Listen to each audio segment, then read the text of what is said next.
Philips CD101, der dritte Teil, die Servoplatine. Die hatten wir ja schon im letzten Teil aus dem Gehäuse ausgebaut. Und dann wollen wir uns die heute mal vornehmen. So viel ist da gar nicht dran zu tun.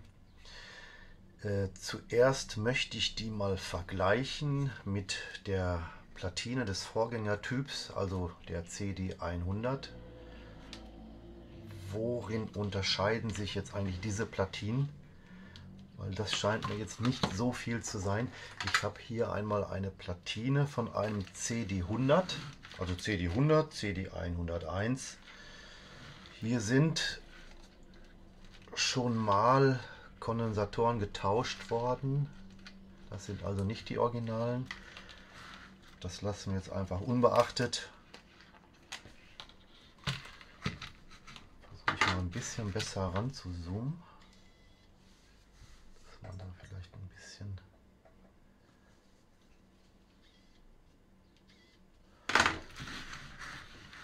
So, auf den ersten Blick sehe ich hier keine großen Unterschiede. Das beschränkt sich, hier ist eine 10er Diode, die ist parallel zu einem Kondensator. Die ist etwas anders angebracht als hier am CD101, kommt im Endeffekt aufs Gleiche raus. Und hier unterscheidet sich noch was, hier ist ein Polarer, das ist ein Aluminium-Feststoffkondensator. Wo ist er da? Hier vor dem Spannungsregler. Das ist also ein Polarer. Hier ist auch ein Polarer. Diese beiden Kondensatoren können je nach Baureihe die variieren. Da können Bipolare drin sein. Wenn hier ein Polarer ist, dann finde ich auch immer diese 10er Diode, die im Prinzip genau andersrum in der Polarität angebracht ist wie der Kondensator. Das findet man aber auch in den Dokumenten, die ich unten verlinkt habe. Da steht da auch was zu drin. Hier beim CD100 sehe ich zum Beispiel, hier hat jemand mal die Kondensatoren getauscht und wollte das gerne bipolar gestalten. Der hat einfach zwei Kondensatoren Plus an Plus hier reingesetzt und hat dann aus zwei polaren Kondensatoren einen bipolaren gemacht.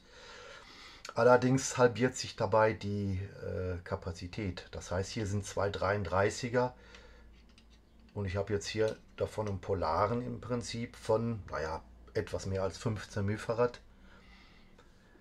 Das kann man machen. Was hat sich hier sonst noch geändert? Man sieht jetzt diese Alu-Phalanx.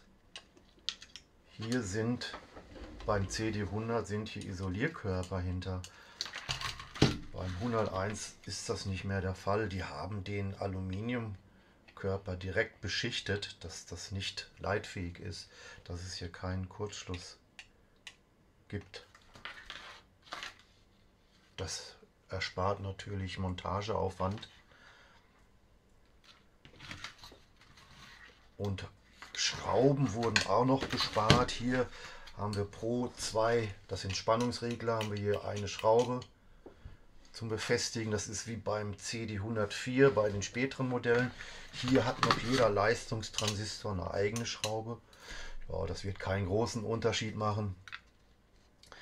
Dann lege ich mir die CD100 Platine weg und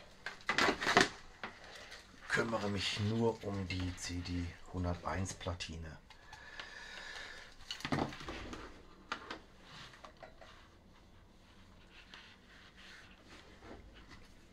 So, also den Transformator hatten wir im letzten Teil behandelt. Oh, hier sehen wir noch, hier hat sich ein Kondensator gebeult sogar. Da, der hat also ein bisschen eine Wölbung oben auf dem Deckel. Der ist also definitiv nicht mehr in Ordnung. Den wollen wir gleich mal messen, nachdem der entlötet ist. Ja, also Transformator hatten wir im letzten Teil. Dann geht der Anschluss vom Transformator, kommt ja hier rein. Und dann haben wir hier erstmal die Gleichrichtung mit den Gleichrichterdioden. Hier haben wir einzelne Dioden. Und danach die Siebung, die also den Sägezahnstrom dann glätten nach der Gleichrichtung. Und dann geht es hier weiter. Das sind die Spannungsregler. Die reduzieren und stabilisieren die Spannung dann für die späteren Bereiche. Plus 5 Volt, minus 7 Volt, plus minus 12 Volt. Vornehmlich für den analogen Bereich. Die Operationsverstärker der Ausgangsstufe. Minus 18 Volt, das ist die analoge Spannung, woraus die Wandlerchips später das Ausgangssignal generieren. Also ist das im Prinzip hier, das ist hier der Netzteilbereich. Alles, was hier sonst noch auf der Platine ist, das benötigen wir also, um die CD zu steuern. Also die CD und das Display. Wie sieht das aus? Da haben wir hier einmal diese beiden, also dieser Bereich hier, dieser Kondensator ist für das MCES-Signal, der steuert die Geschwindigkeit, also die Geschwindigkeit der CD-Drehzahl wird nur über dieses Signal gesteuert. Das machen, und den Motor für die CD, für den Antrieb, das machen diese beiden Transistoren, das ist das BC635 und BC636. Das ist hier in diesem Bereich. Dann haben wir hier zwei Transistoren, BD135, BD136. Die steuern den Fokus des Lasers, also wenn der Laser hoch und runter geht, das steuern die, damit wir die richtige Entfernung für den richtigen Fokussierpunkt bei der Abtastung haben. Dafür sind diese beiden Transistoren verantwortlich. Dann haben wir hier noch mal zwei Leistungstransistoren, auch BD135, BD136. Hier wird dann der Schwenkarm gesteuert. Mit diesem, das sind im Prinzip die Ausgangsstufen. So, dann lassen wir das einfach mal alles unbeachtet und weiter. Also ich werde hier erstmal nichts austauschen. Ich werde zuallererst die Kondensatoren alle austauschen, mal einiges messen auch, wie das aussieht, ob das überhaupt notwendig ist. Was jetzt hier Spannungsregler etc. betrifft oder die Leistungstransistoren, die werde ich also nicht austauschen. Das mache ich erst hinterher, wenn sich zeigt, dass da ein Defekt vorliegt. Dann kann man das machen. Warum ist es so? Weil es heutzutage teilweise schwierig ist, Bauteile mit guter Qualität zu bekommen. Gerade was Transistoren betrifft, sollte man die heutzutage alle vorher messen. Also das kann enorm schwanken, auch bei diesen Leistungstransistoren. Da steht im Datenblatt oft bei diesen 78 positiven, also 78,05 je nach Spannung, 0,12, das sind positive Festspannungsregler, oder 79 die negativen. Da steht im Datenblatt oft, dass sie eine Spannungsfestigkeit von 37, 36 Volt so um den Dreh haben. Und ich habe festgestellt, dass es oftmals Typen gibt, die an diese Grenze nicht gehen können. Also zum Beispiel beim CD304, da haben wir den Fall, da ist ein 7918 Festspannungsregler und der wird mit einer Eingangsspannung von minus 36 Volt versorgt, und das ist also grenzwertig. Der geht öfters mal kaputt, weil modernere Bauteile nicht die hohe Spannungsfestigkeit haben wie das alte Bauteil, was in dem Gerät schon drin ist. Da muss man also genau gucken, was man da also einbaut. Hingegen hat sich die Kondensatorqualität heutzutage drastisch verbessert. Also da gibt es heute wesentlich bessere Typen. Jetzt muss ich natürlich jetzt nicht die Yamicon China Kondensatoren von, naja, Reichelt, wissen wir alle, wo es die gibt, bestellen, sondern dann nehme ich natürlich Premium-Kondensatoren von einem Markenhersteller. So, ich fange dann einfach mal an und löte die Kondensatoren aus. Auch der ist schon vorgeheizt, oder wie? Nee, den habe ich jetzt gerade angemacht. Das dauert einen Moment, bis der heiß ist.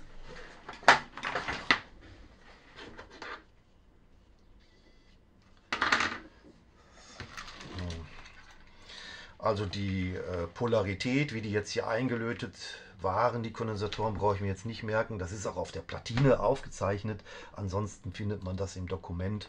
Also löte ich die jetzt einfach alle ganz wild aus.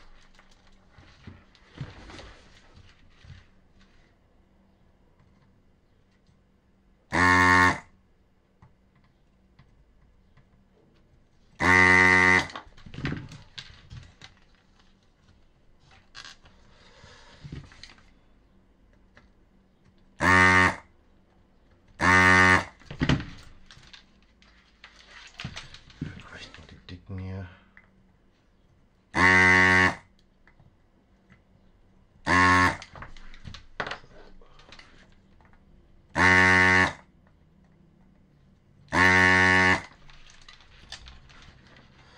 So, die sind auch alle verklebt gewesen. Den Kleber, den muss man jetzt natürlich auch anschließend entfernen. Der ist jetzt nicht ganz so schlimm wie der von Sony oder von manchen japanischen Herstellern verwendet wurde. Der wird also mit der Zeit leitend. Und dann kann das also Bauteile beschädigen, beziehungsweise der wird auch korrosiv. Der greift dann die Metallbeinchen an von den Bauteilen. Das ist hier jetzt noch nicht passiert. So, und es geht weiter.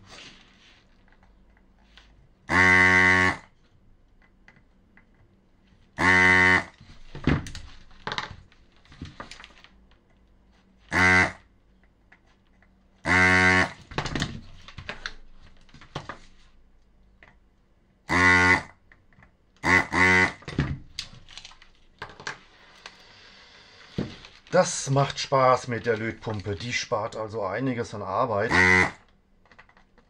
Da habe ich auch schon verschiedene Typen ausprobiert und bin letztendlich bei dieser gelandet, auch wenn die ein bisschen schwerer ist, weil der Saugmotor hier oben im Kopf ist. Also ich komme mit dieser einfach besser zurecht. Meistens ist das Problem, dass die sehr schnell verstopfen. Habe ich hier noch nie gehabt. Kann ich nur empfehlen. So, jetzt will ich natürlich nicht sagen, was das für ein Hersteller ist. Ich mache ja hier keine Werbung.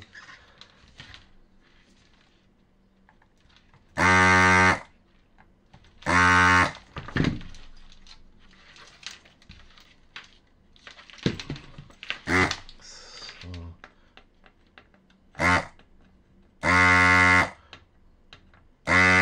Außer natürlich Werbung für mich selbst.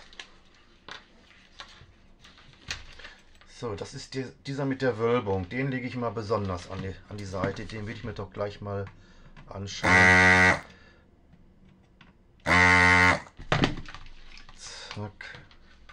Da ist noch einer.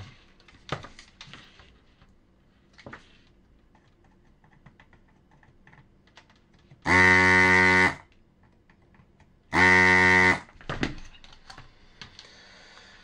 geht es hier in der Ecke weiter. Das ist der bipolare, der kommt jetzt raus. Der ist mit der 10er Diode parallel geschaltet. So, der kommt jetzt an die Reihe. Na, wo ist es?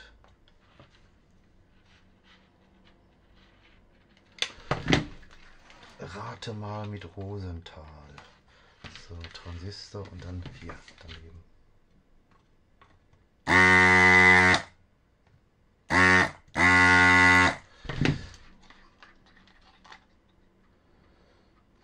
Das sieht man also hier sehr schön. Da ist also eine 10er Diode. Was ist das für ein Wert? Da muss ich mal unter die Lupe schauen. Einmal die Lupe an.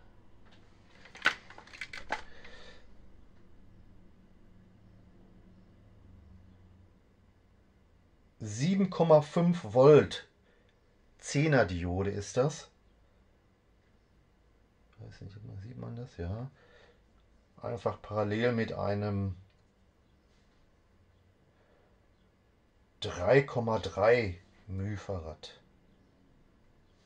Da wird dann später, in den späteren Modellen, wird da einfach ein bipolarer eingesetzt.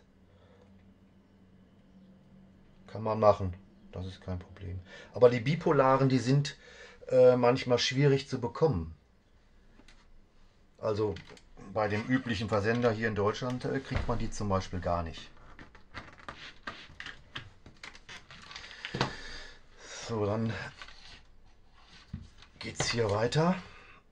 Da gibt es auch was oben im Fenster zu glotzen.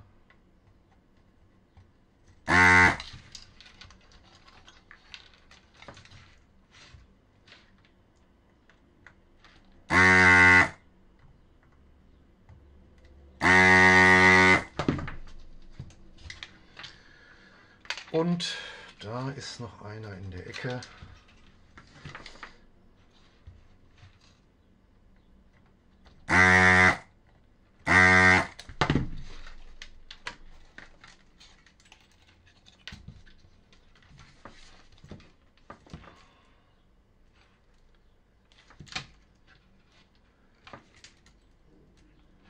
Na, manchmal ist es ein bisschen schwierig mit dem Suchen hier.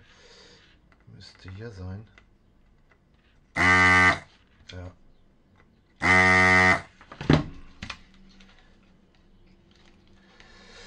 Hier sieht man hier vielleicht, oder ja, das geht schon. Da ist das auf den Platinen, ist es auch immer drauf gedruckt, wie rum die reinkommen. Also das Dunkle hier, sieht man das? Das ist dann der Minus und das nur umrahmte hier ist dann der Pluspol.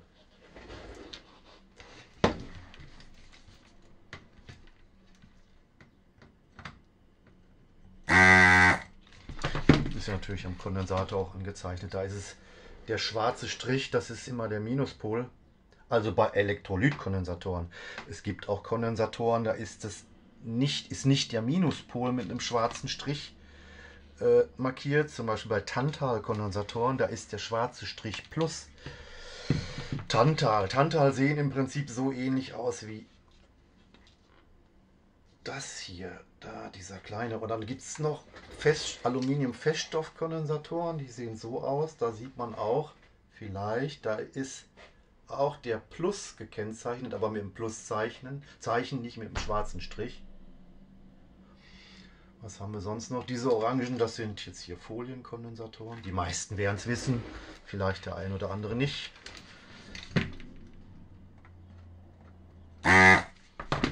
So, und den letzten Elektrolyten.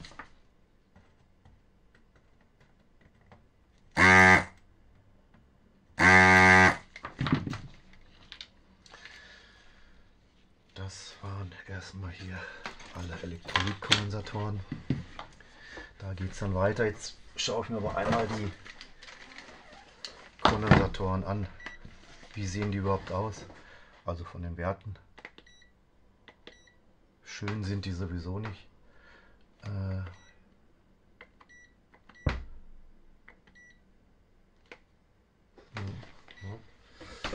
Auto wollen wir nicht, nee, wir wollen hier.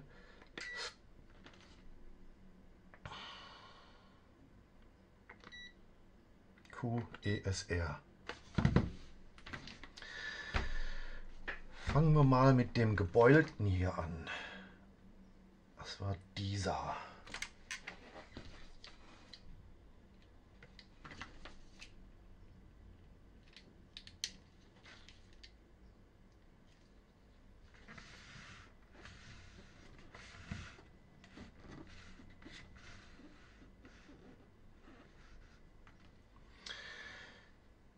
Oi, 7,1 μF mit 13,5 Ohm ESR. Also der ESR ist natürlich viel zu hoch.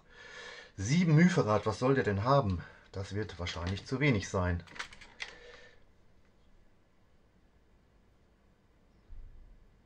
Der soll haben 100 μF und hat nur noch 7. Tja. Der hat es hinter sich, wohl schon länger. Dann sind diese Axialen, die sind auch immer eigentlich sehr auffällig. Schauen wir uns den mal an. Der soll haben 1 μF. Na gut, 1 μF ist nicht so viel.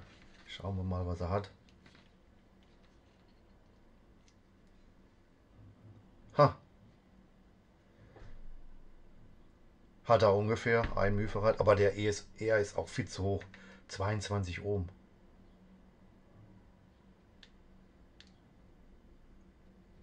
Diese axialen blauen Philips, die sind eigentlich immer auffällig.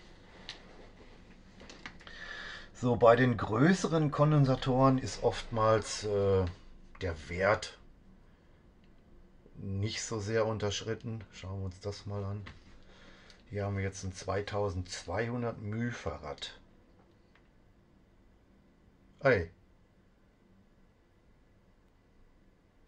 730 μF. Der hat also auch nur noch ein Drittel von seiner Kapazität. Aber der ESR ist hier sogar gar nicht so schlecht. 0,16 Ohm. Aber der ist natürlich trotzdem kaputt. Das muss ausgetauscht werden. Das muss eigentlich immer komplett ausgetauscht werden. Alle. Ich meine, man sieht das ja jetzt hier. Wir messen jetzt hier einfach irgendeinen kleinen nochmal. Was soll der haben? 33. Der hat 3,2 μF. Der hat also 10% seiner Kapazität und einen viel zu hohen ESR von 29 Ohm. Also alle, die müssen alle raus. Da brauchen wir gar nicht weiter messen.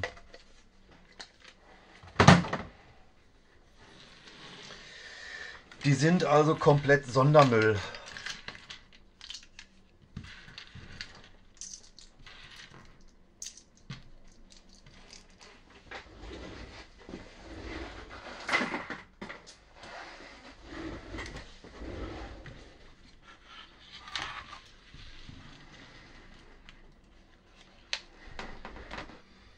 So, dann geht es weiter mit den Kondensatoren. Das Revisionsset. Das sind die Kondensatoren. Das brauchen wir alles erst später bei der Analogplatine. Das kann wieder weg.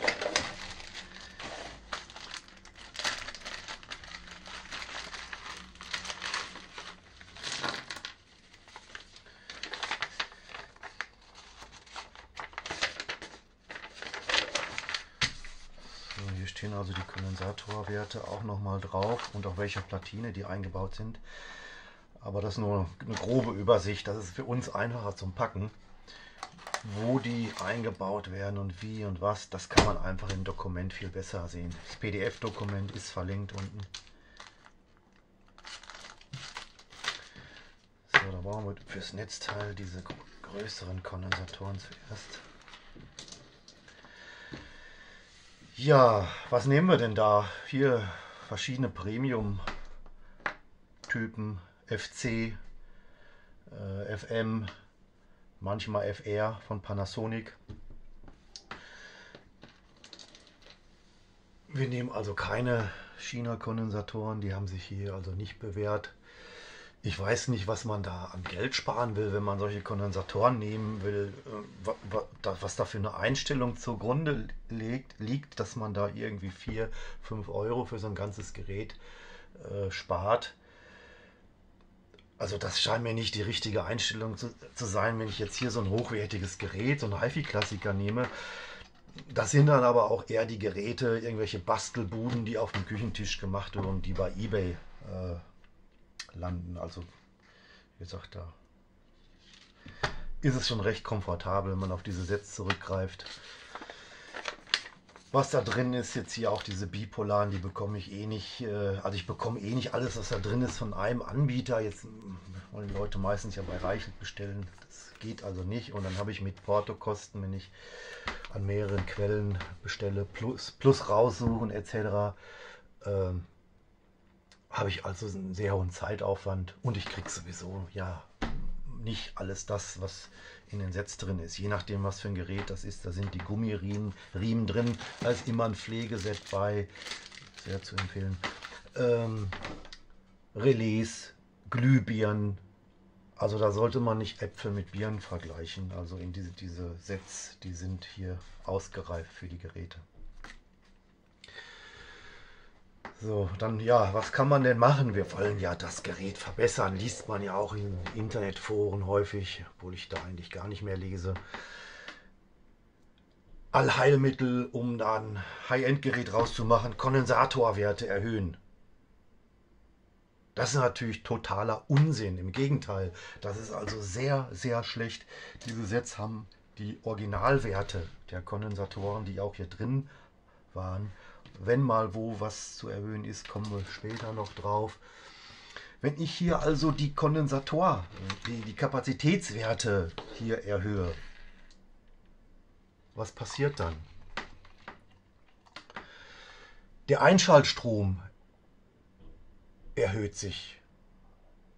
Das heißt, wenn ich jetzt das Gerät einschalte, die Kondensatoren, die saugen sich voll. Das ist wie ein kleiner Kurzschluss.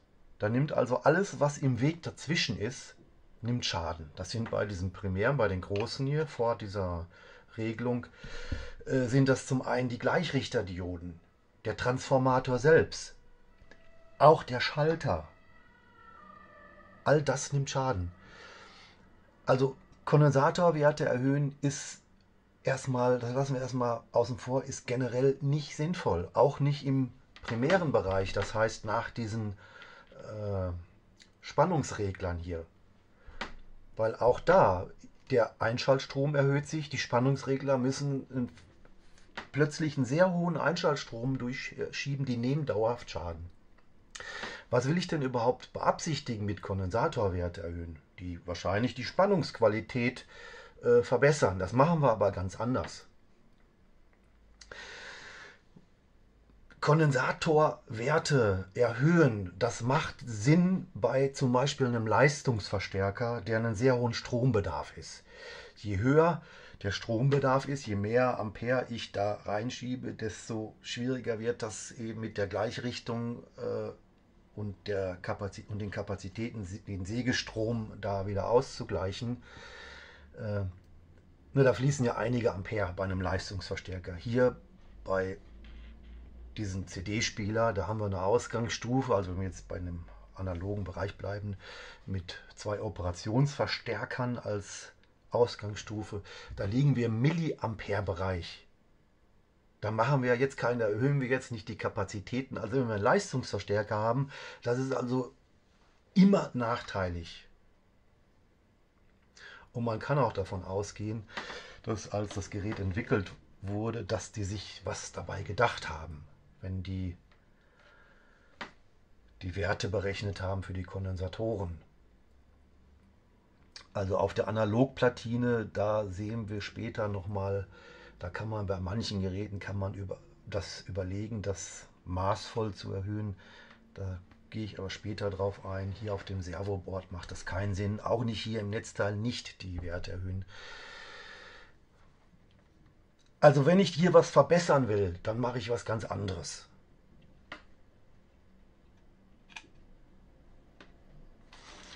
Dann schaue ich mir nämlich hier mal die Gleichrichtung an.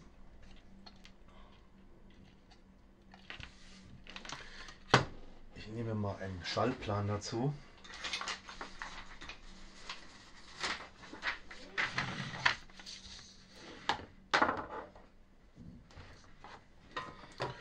So, ich glaube, den kann ich erstmal wieder ausmachen hier.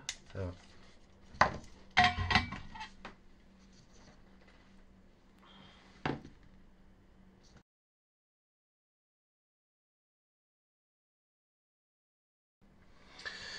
So, und zwar schaue ich mir die Gleichrichtung an.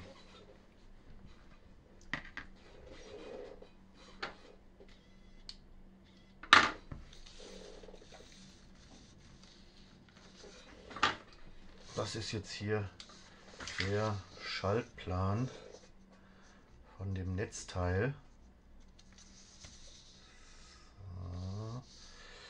So. Und da ist erstmal nur interessant die Gleichrichtung. Das ist also dieser Bereich hier. Hier folgen dann die Festspannungsregler. Das sind die primären Kondensatoren hier, die hier eingezeichnet sind. Die werden wir also nicht im Wert erhöhen, sondern wenn wir hier qualitativ was verbessern wollen, dann nehmen wir Kondensatoren mit einem geringeren Innenwiderstand, ESR. Das war das, was wir ja auch eben auf dem Messinstrument gesehen haben, was bei den alten Kondensatoren sehr schlecht geworden ist im Laufe der Zeit. Aber jetzt schauen wir uns erstmal die Gleichrichtung an.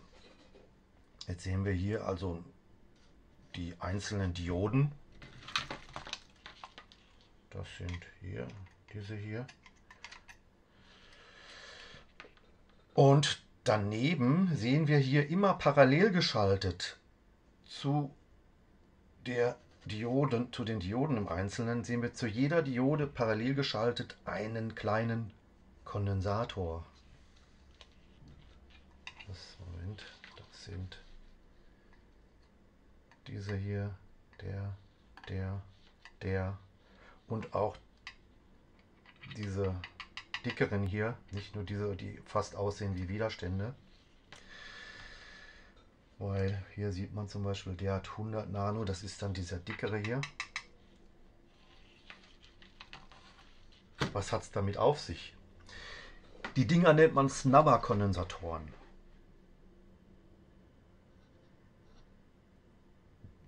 Um das zu erklären, müsste man vielleicht erstmal was zu den Dioden an sich sagen. Das zeichne ich am besten mal auf. So, hier. Bisschen Platz hier. Ja, nicht ganz so perfekt.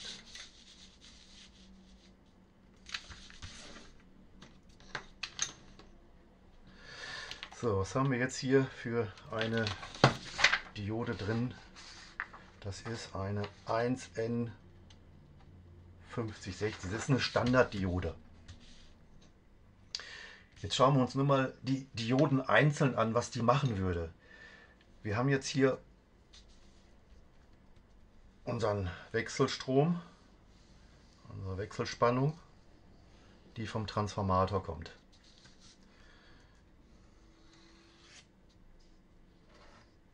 So, wenn das dann jetzt durch eine Diode geht, schneiden wir im Prinzip erstmal nur diesen Teil hier weg.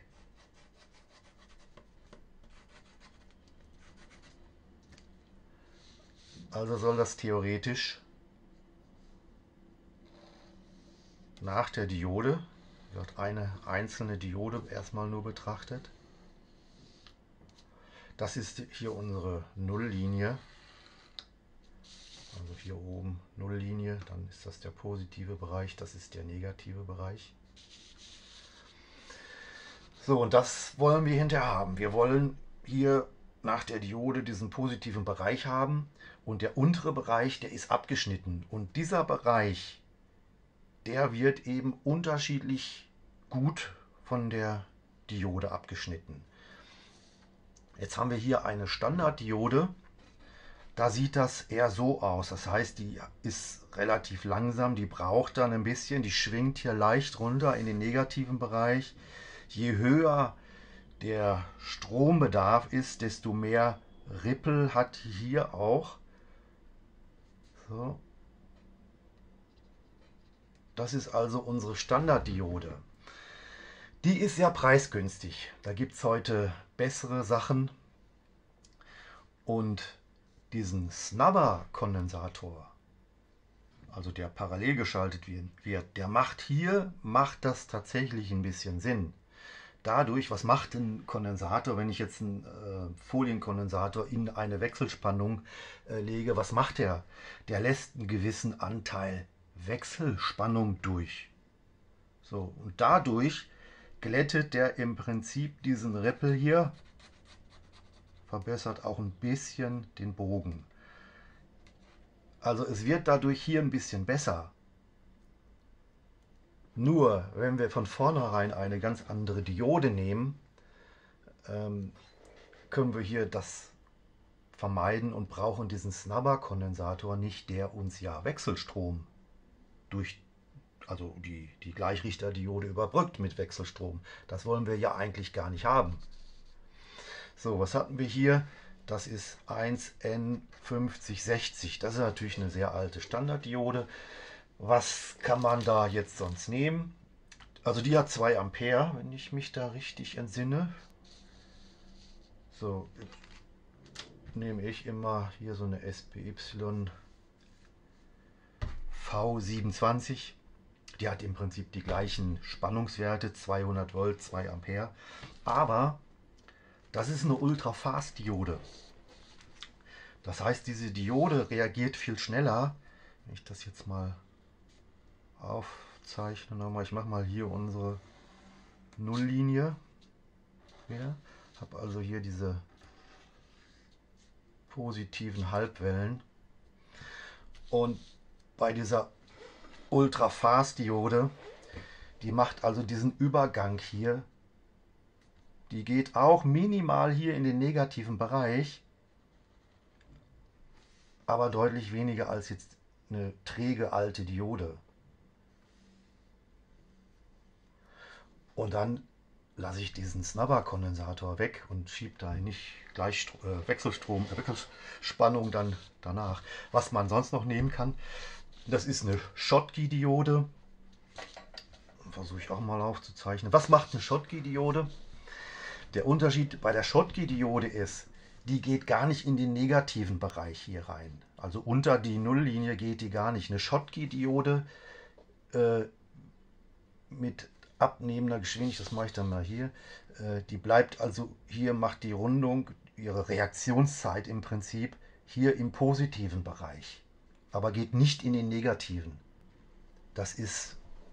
Dieser Unterschied ist im Prinzip unerheblich heutzutage für uns in diesem Bereich.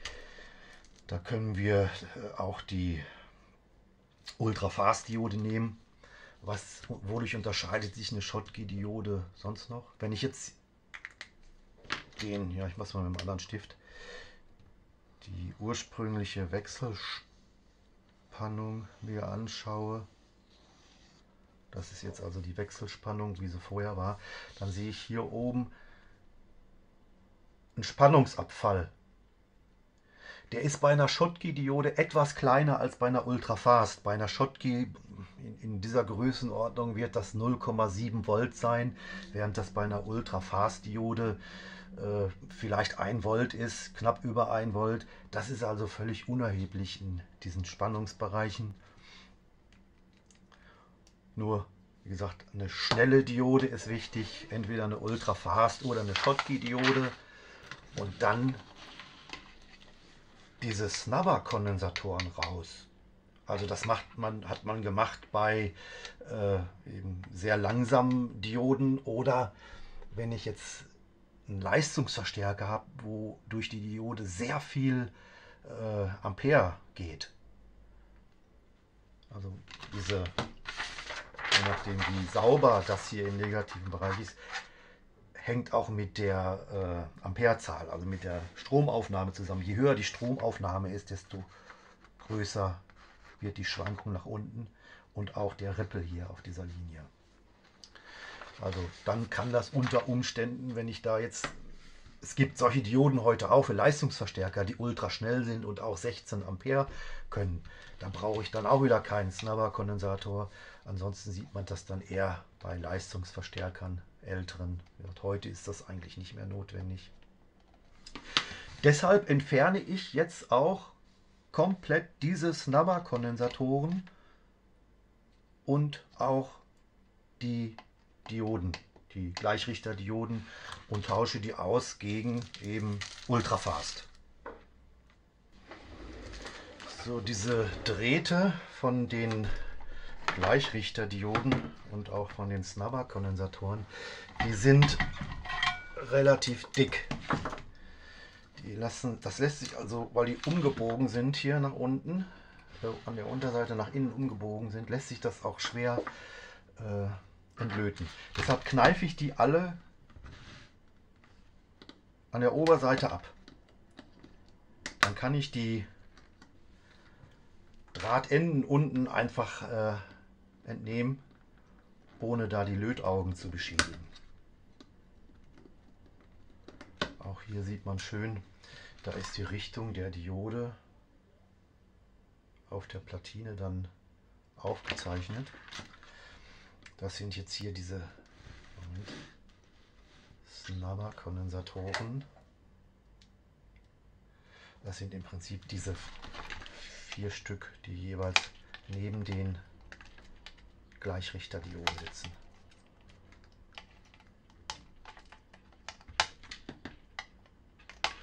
Das sieht jetzt wüst aus, dass sie einfach abgekniffen werden, aber das ist tatsächlich die beste Methode, die zu entlöten. Für mich, um die Lötaugen nicht zu beschädigen an der Unterseite. So, das war der eine Spannungsbereich, jetzt kommt der andere.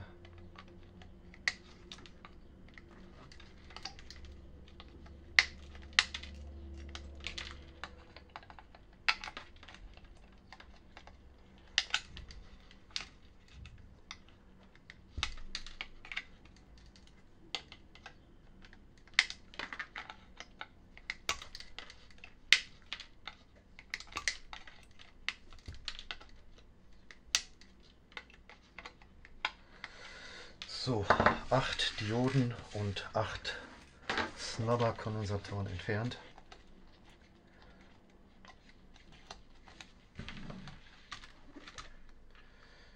Jetzt entlöte ich die Drähte an der Unterseite.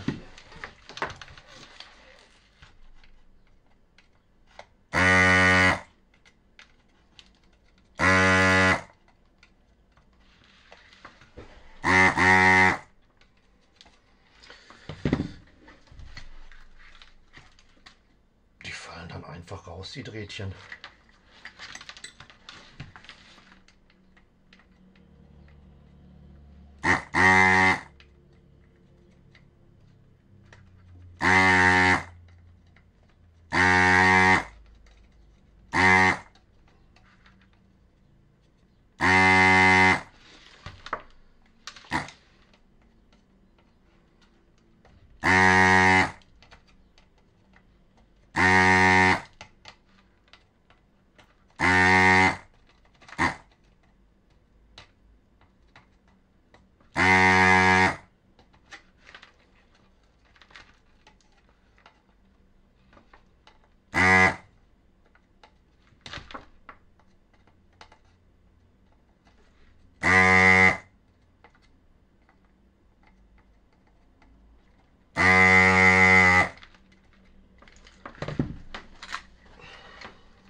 So kann man immer mal schön gegen das Licht halten. Dann sieht man schon, was da frei ist und was noch nicht.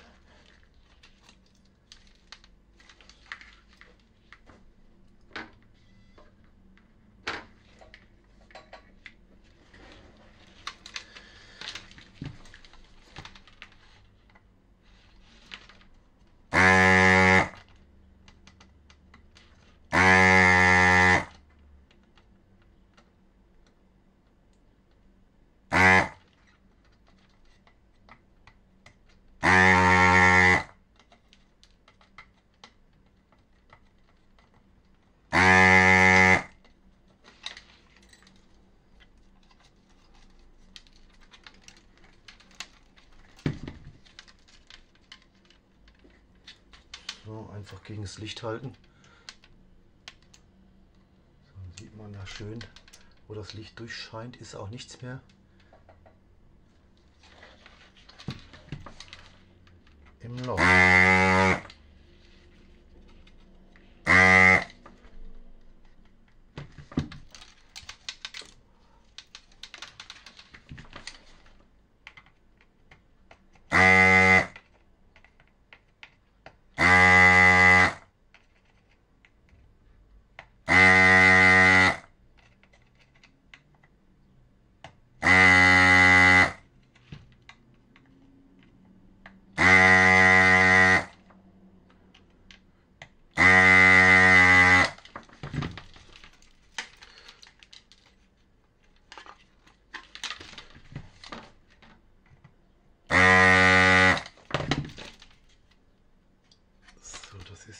Reihe.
Halten.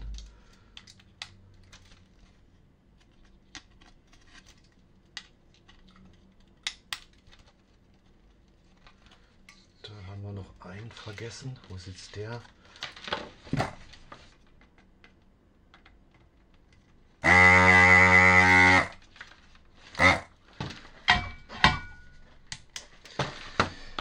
So, dann haben wir hier im Netzteil richtig Platz. Um jetzt mal den alten Kleber zu entfernen.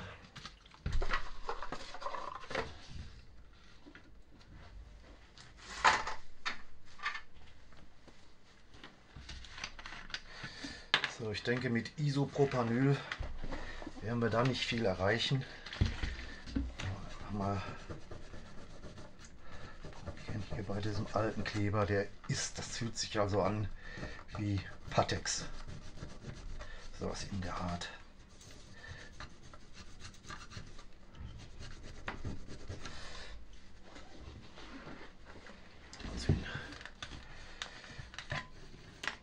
Was man natürlich machen kann, man kann einen Heißluftföhn nehmen. Wenn man das mit dem Heißluftföhn einmal heiß macht, lässt sich das sehr gut entfernen.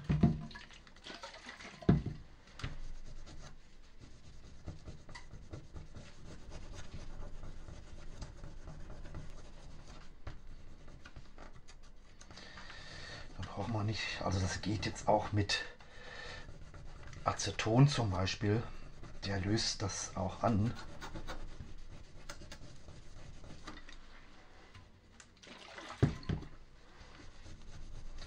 Mit Isopropanyl passiert da nicht so viel.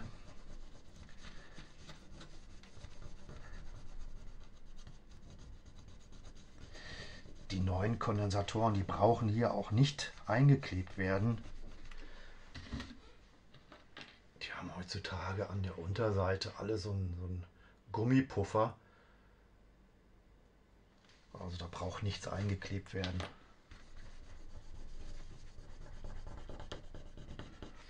Das machte man früher sowieso nur im primären Bereich, wo der Kondensator eben mit 100 Hertz schwingen kann. Bei unserer Netzfrequenz arbeitet der Kondensator da mit einer Schwingungsfrequenz von 100 Hertz.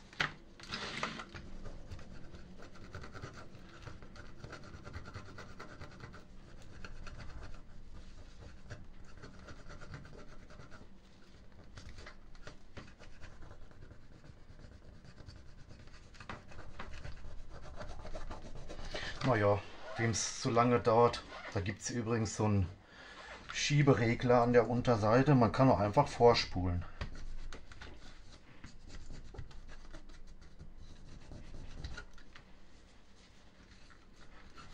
An der Unterseite des Videofensters. So, den alten Kleber haben wir entfernt.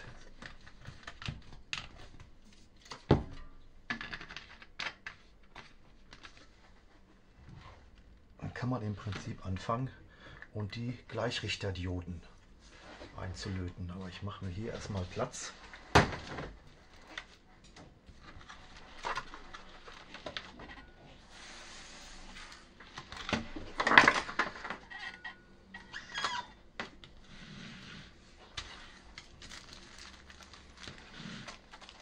Tja, ja, was haben wir hier?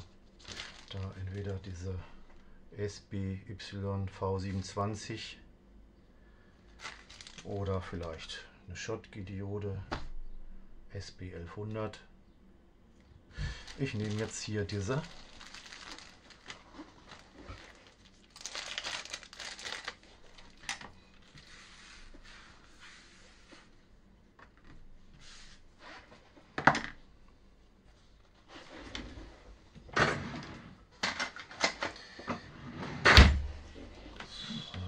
Mal das zum Biegen.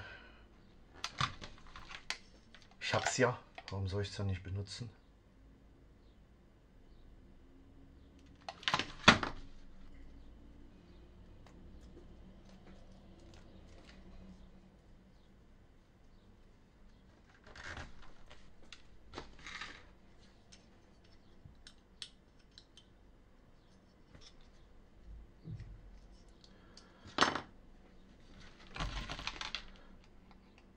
Dann kann ich die alle da reinsetzen in die Platine und festlöten. Also ich muss sie nicht bis unten hin auf die Platine drücken. Das ist nicht verkehrt, wenn die ein bisschen hoch steht. Aus einem ganz einfachen Grund. So eine Diode, die kann also mit steigendem Strombedarf Temperatur erzeugen, dass sie also die Temperatur besser abgibt. Und zum anderen gibt die Diode selber nicht so viel Schwingung in das Platinenmaterial. So, der schwarze Strich der Diode.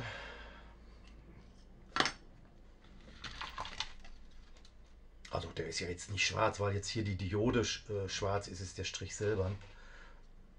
Der natürlich dann der schwarze Strich hier in Richtung des Pfeils hier von der Diode.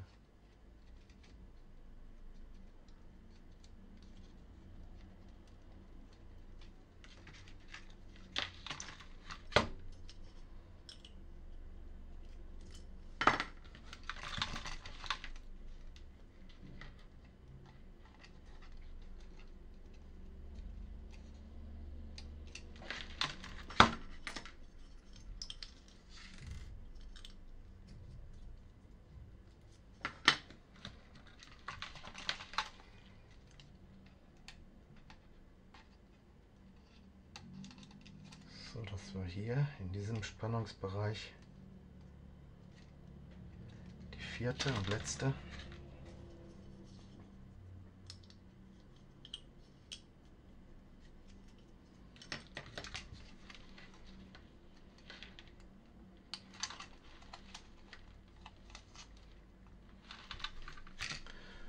Schon einmal den Lötkolben einschalten, dass der vorheizen kann. Ja, da muss man schon darauf achten, dass man die auch richtig rum einsetzt, die Dioden. Sonst wird es unschön. Das gleiche bei den Kondensatoren auch.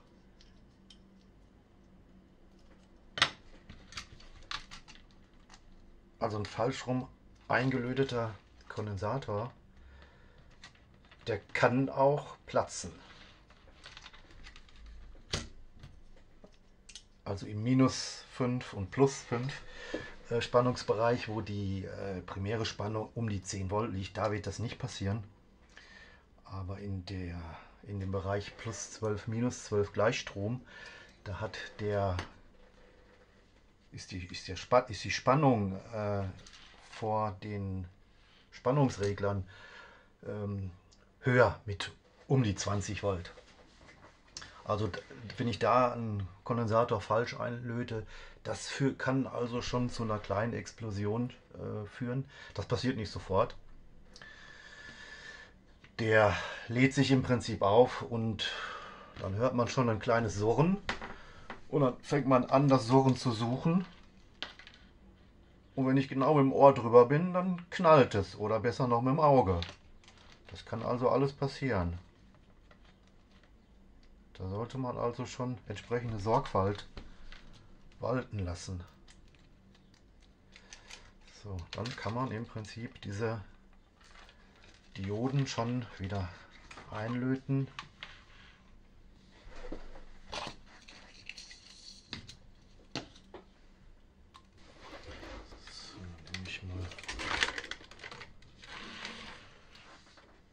Lupe dazu.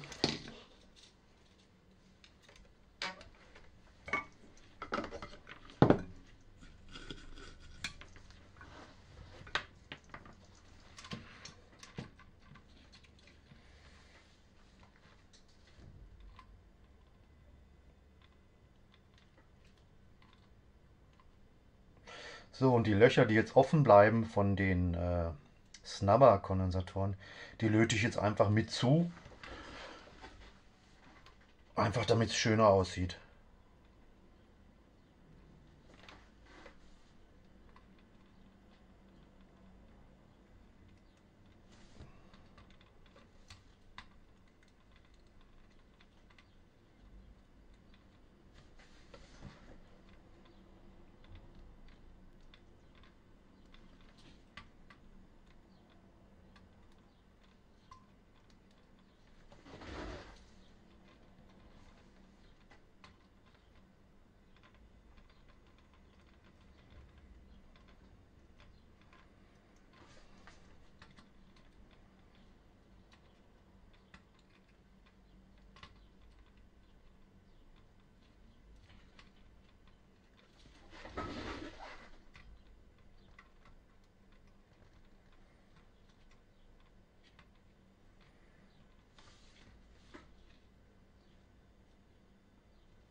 Ja, jetzt habe ich bestimmt zu viele Löcher zugelötet für die Kondensatoren mit. Naja, dann müssen wir die nochmal freilöten. Ja, so viele Snubber-Kondensatoren haben wir da ja gar nicht. Da muss doch wahrscheinlich auch ein Kondensator sitzen. Naja, vielleicht besser die Löcher ganz zum Schluss zulöten. Dann sieht man eben, welche noch offen sind.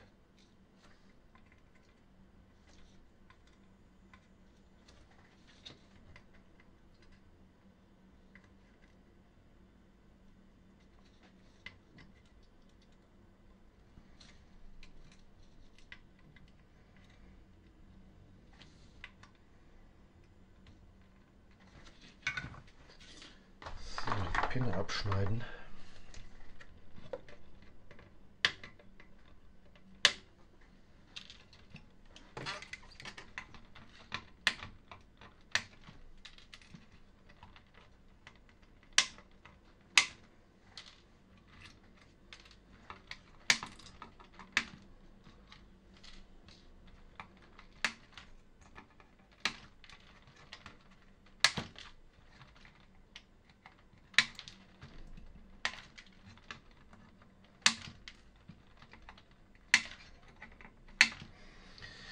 Ich hatte es im letzten Teil schon erwähnt, wer es besonders gut machen will, der lötet jetzt nochmal drüber, weil wir haben jetzt die Kupferdrähte durchgeschnitten und an der Schnittstelle haben wir jetzt blankes Kupfer und Kupfer kann oxidieren. Wenn wir da jetzt nochmal Lötzinn drüber ziehen, ist es also vor Oxidation geschützt. Besonders Sinn macht das bei Transistoren, weil da eine Oxidation, da sind aber oftmals auch Messingpinne, aber die sind auch davon betroffen und Oxidation. Da kann, wenn diese Oxidation stattfindet, die kann den ganzen Pin hochwandern bis in die Halbleiterschicht. Deshalb ist es also nicht ganz sinnfrei, wenn man das zweite Mal lötet. Um einfach diese offenen Kupferstellen oder auch Messingstellen, was auch immer das für Material ist, vor Oxidation zu schützen.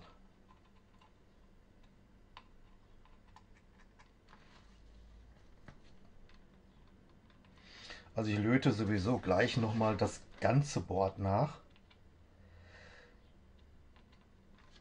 Nur weil ich jetzt am besten weiß, wo ich jetzt diese betreffenden Stellen habe, löte ich die Dioden hier vorab schon mal das zweite Mal.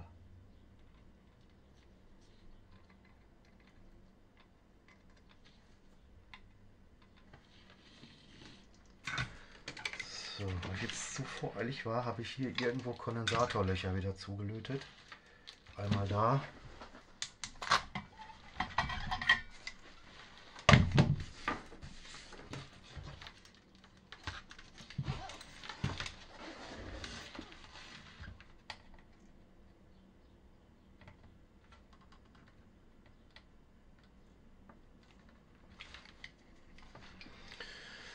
das dauert einen kleinen Moment, die war abgeschaltet.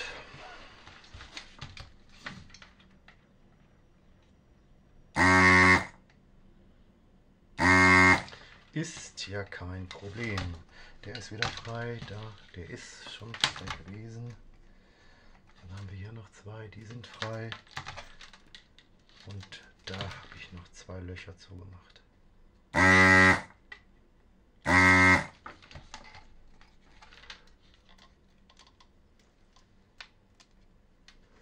So.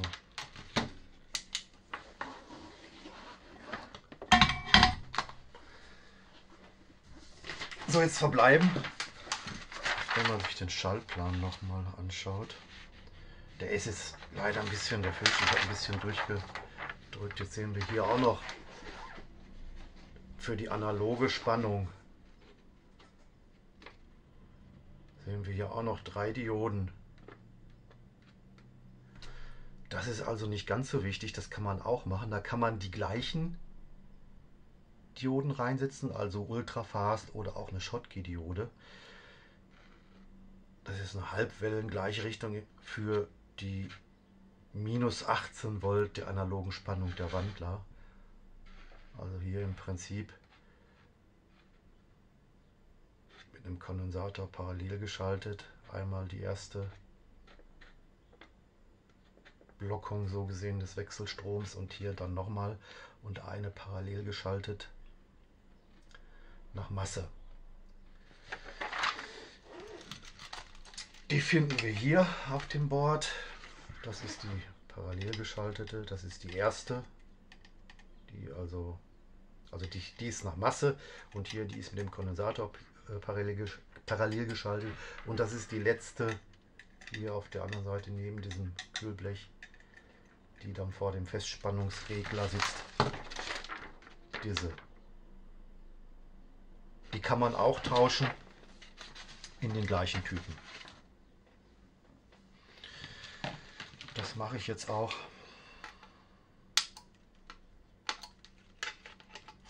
Aber die anderen Gleichrichterteile, die sind jetzt im Prinzip fertig ohne Snubber-Kondensatoren. Das bleibt jetzt einfach leer. Das brauchen wir schlichtweg jetzt nicht mehr, weil wir eben viel schnellere Dioden haben, die da viel sauberer arbeiten. Wenn wir jetzt da wieder Snubber-Kondensatoren reinsetzen, dann lassen wir ja wieder einen gewissen Anteil Wechselspannung durch. Und das wollen wir ja nicht.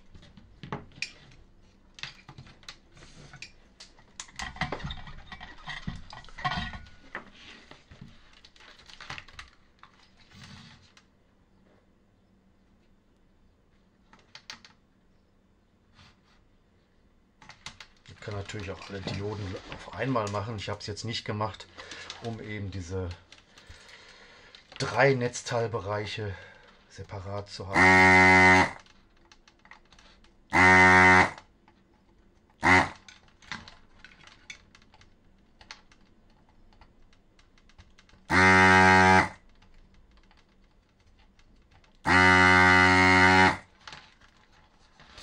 So, und Nummer 3.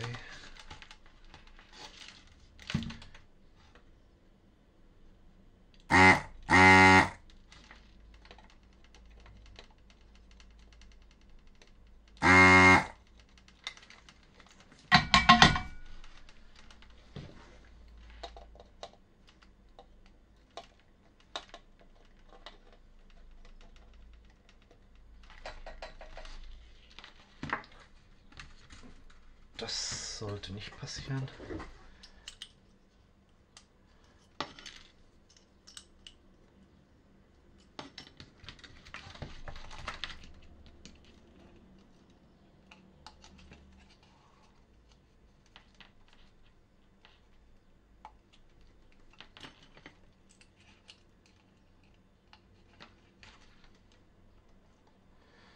Also durch diese Dioden geht also sehr wenig Leistung durch. Da tun es auch diese Standardtypen schon. Aber wenn wir einmal dabei sind,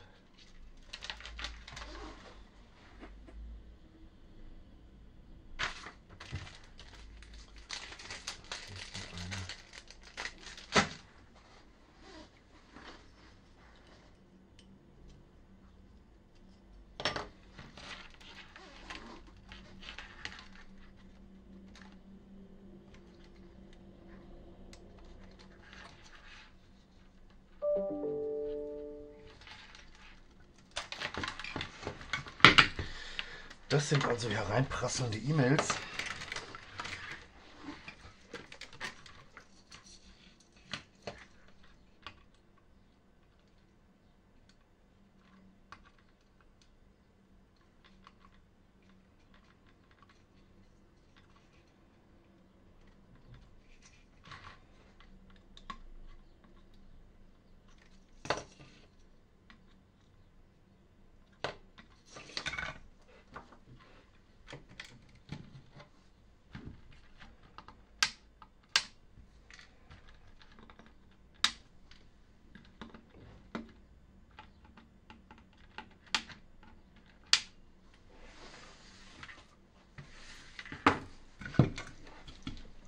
Und das zweite Mal.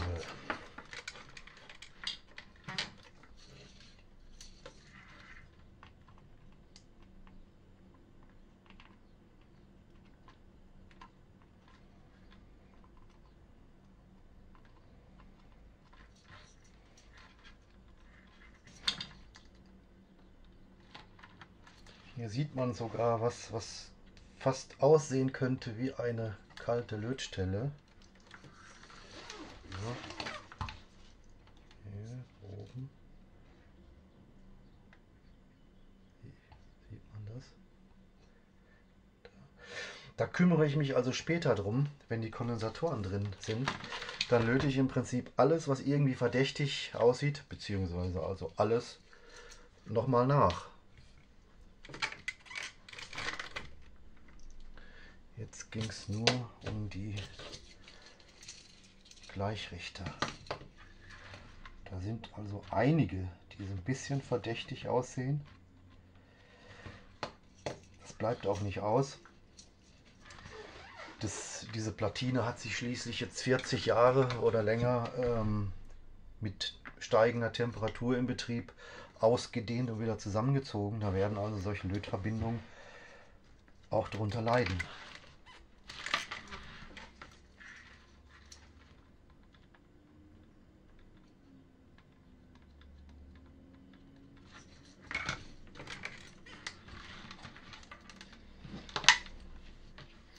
So, das war also die Sache mit den Gleichrichterdioden. Ups, schon wieder davor. Dann kann es jetzt weitergehen mit den Kondensatoren.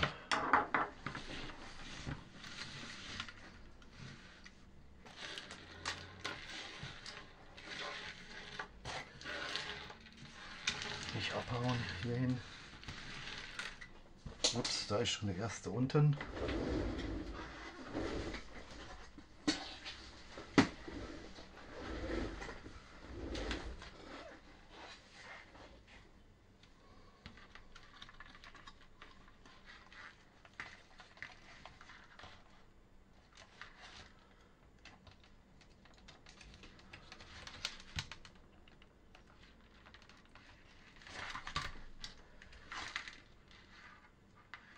Das sind die drei gleichen.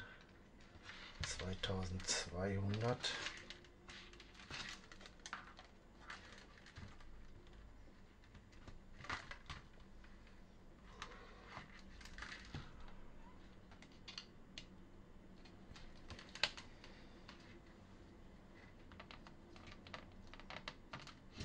Und dann haben wir hier nochmal 2500er. Direkt hier drunter. Die sind jetzt sogar etwas dünner als die Originalen, weil diese modernen Bautypen, die sind kleiner, die brauchen weniger, die haben weniger Platzbedarf bei höherem Leistungsvermögen. Da ist also in der Entwicklung schon einiges passiert. Noch dazu sind die heute auch giftfrei. Das ist ja auch ganz nett. Das ist bei den alten Typen oftmals nicht so der Fall.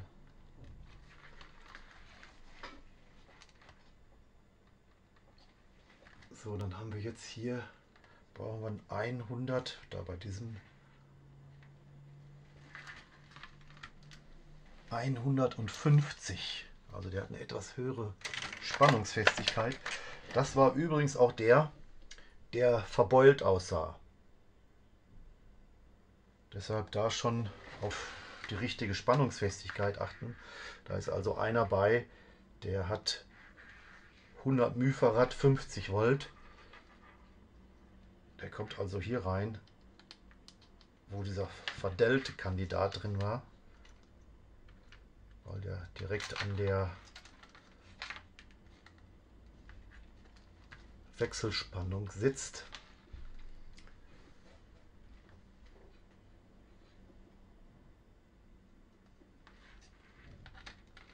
So, bis hierhin löte ich die erstmal ein. Ich stecke nicht sofort alle rein.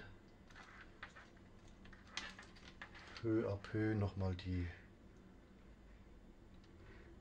Einbaurichtung kontrollieren. Das ist alles gut.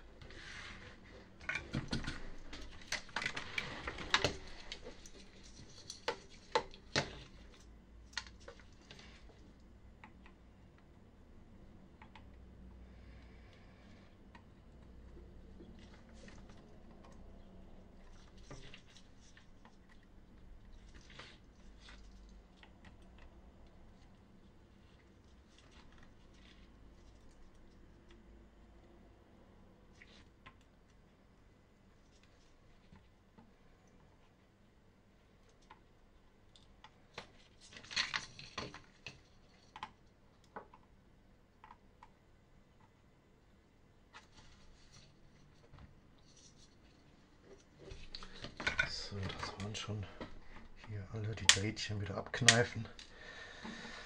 Und wenn ich die jetzt das zweite Mal löte, diese Kondensatoren, also diese primären, diese größeren, dann drücke ich die gleichzeitig ein bisschen an, falls ich da jetzt ein bisschen Abstand noch von der Platinoberseite habe. Da brauche ich mich also beim ersten Löten nicht so drum kümmern. Aber wie gesagt, es macht Sinn, sowas zweimal zu löten.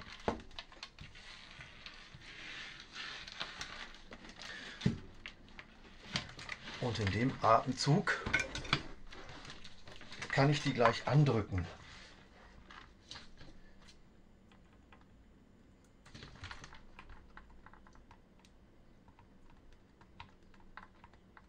Da brauche ich jetzt keinen wahnsinnigen Druck.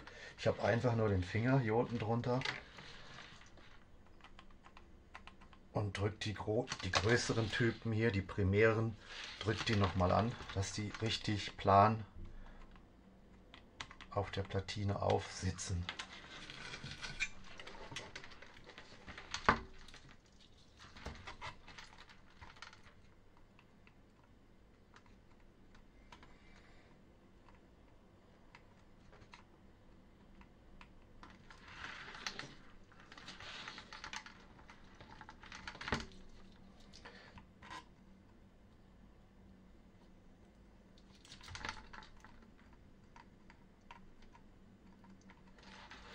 Kandidaten, dann noch die beiden.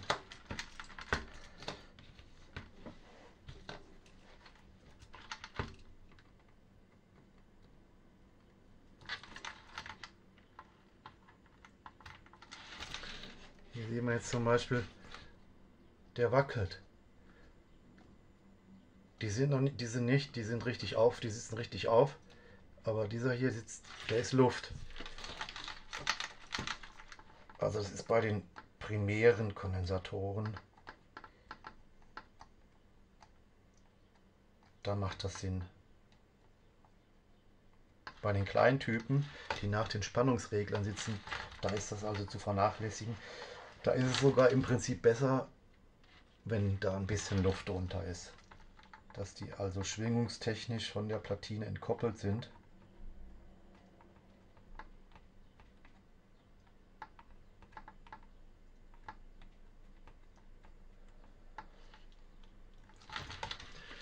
So, jetzt sind die auch fest.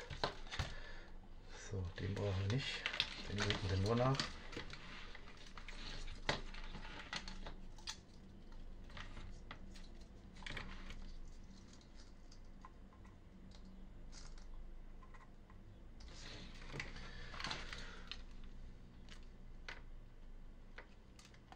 So, und jetzt sehe ich auch hier, welche Löcher noch auf sind von den Snubber-Kondensatoren und löte die mit zu. So, das sieht jetzt noch ein bisschen unsauber aus. Das ist aber egal. Das wird ganz zum Schluss gereinigt und dann versiegelt.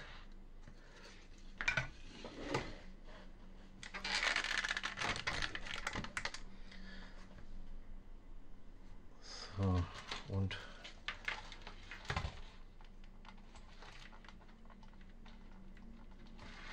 im Netzteil fehlen jetzt nur noch 2 Kondensatoren.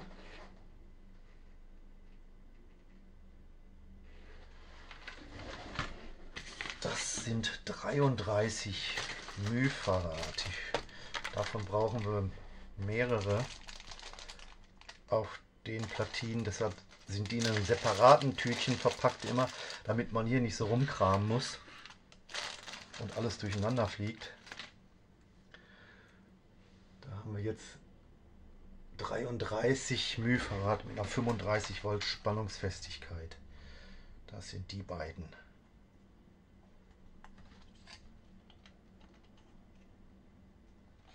Die, wie gesagt, nicht ganz bis auf die Platinenseite aufdrücken.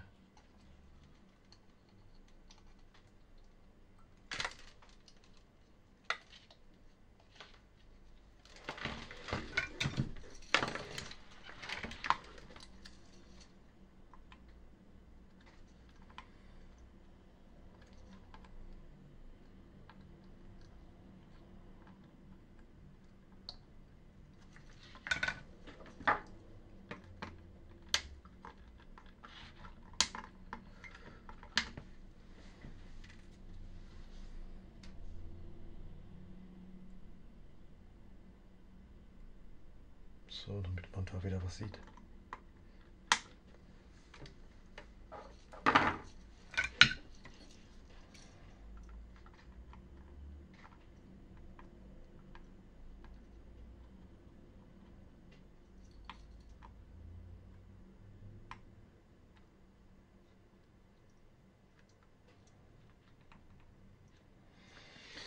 So, haben wir alle Enden verzinnt von den Kondensatoren. Das Netzteil, also der primäre Bereich des Netzteils, ist dann jetzt schon fertig. Und dann geht es jetzt weiter mit den restlichen Kondensatoren hier. Da kommen prinzipiell immer die gleichen Werte rein, wie vorher auch drin waren.